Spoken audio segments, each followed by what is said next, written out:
Hello, I'm Ricky Lee, and today on the watch list, I'm joined by Michael Jones, CEO of Delta Gold Technologies. The company has just begun trading on the OTCQB Venture Market, a move that expands its access to US investors as it advances its work in quantum computing and next generation technology development. Michael, welcome back to the watch list. Thanks very much. Nice to be here. So, Michael, Delta Gold Technologies has now begun trading on the OTCQB, like I just mentioned.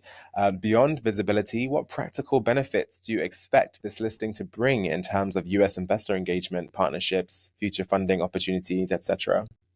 Well, I think it's important that we're in the U.S. market. The U.S. is enormously important for the quantum computing business. A lot of the really large players are there. So in terms of following globally, really the U.S. is the focal point. There's also a lot of investment going on in Asia, of course, and here where we're based in London. But we do think that as we grow as a company, we have a global vision, so we have to be in the U.S. market. Absolutely. And so looking ahead then, how do you see Delta's quantum intellectual property translating into revenue over the next 2 or 3 years? Is the focus more on licensing, strategic partnerships, or eventual product development?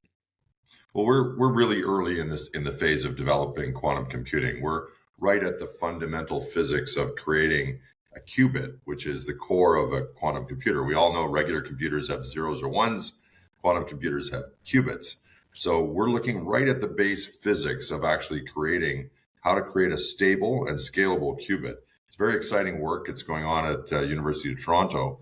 And beyond that, we look to actually collaborate with other universities. And we've had quite a bit of outreach and discussion going on how we can take some of the greatest academics in this space and get them to combine and collaborate together. And that's been enormously interesting. And we do look for licensing eventually, but that's probably 2 to 3 years out.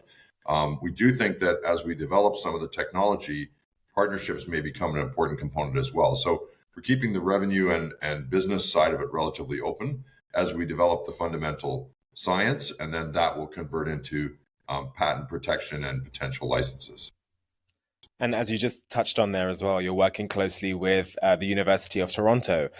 Can you walk us through how that collaboration is structured, particularly around IP ownership and patent strategy, to ensure Delta captures long-term value from the research?